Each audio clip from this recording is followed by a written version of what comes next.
at all times anyway. Always be soaking. Remember that. Did you see Glengarry Glen Ross? Anyone? Thank you. ABS. Always be soaking.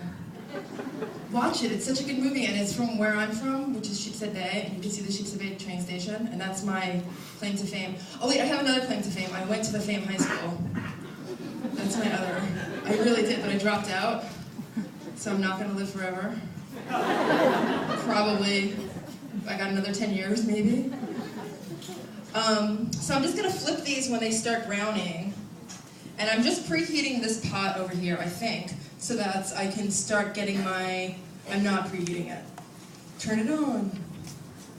So I'm preheating that, and I'm just gonna, always, when you're sauteing onions, garlic, shallots, and the like, aromatics, just remember to preheat, get the pan nice and hot before you put your oil in, and then put the oil and the onions in together, and then you'll have happiness.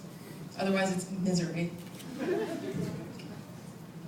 I thought you'd be making it miserable. Thank you.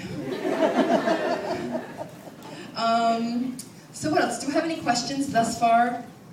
Fashion questions, most likely. Yes. The what? The lentils? Oh, okay. So I actually, for this, I used canned lentils because I wanted to be pantry friendly or freezer friendly. But what I usually do, so that I always have lentils on hand, is just make a batch one day and then freeze them. So I don't soak them. I have these things you can't put in cookbooks because they're too hard to explain and too easy to mess up. But basically what I do with lentils is I just bring them to a boil and then then turn it off and let them sit there, and then they're always perfect. You know, sometimes you cook them and they're kind of falling apart. If you do it this way, they're kind of perfectly cooked.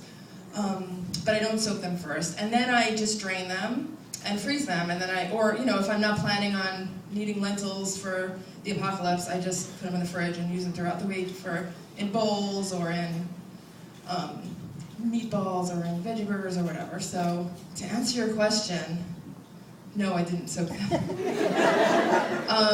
The other thing, another patented method of mine is for roasting veggies, especially root vegetables and potatoes and the like, is just set the oven super hot, get all your veggies chopped up on parchment with a little olive oil, salt and pepper, put them in for about 20 minutes till they're partially cooked, and then just shut the oven off and walk away. And then in about an hour they'll be perfect. So I'm a lot more lazy than it would appear from cookbooks. Well, first of all the epic recipes Terry writes. If it took you 3 hours, I'm like, no, Terry, don't do it. And she's like, we have to skin these hazelnuts. It's pretty harsh. But yeah, so I just like things that I can just kind of leave alone. And I think heat is most people's downfall in the kitchen because they don't, they're burning stuff or not cooking it enough, and like that's the whole point of cooking, is learning how to work with heat. So I feel like those little tips are really helpful for me anyway. Like, remember to shut it off. Remember, if your stuff is burning, you can, like, a lot of people just let it burn, and what am I gonna do? And it's like everything's on fire, and it's like, shut the flame off. So, to avoid a lot of panic in the kitchen. So I was gonna saute these things, but it's not hot, but we're not eating this, so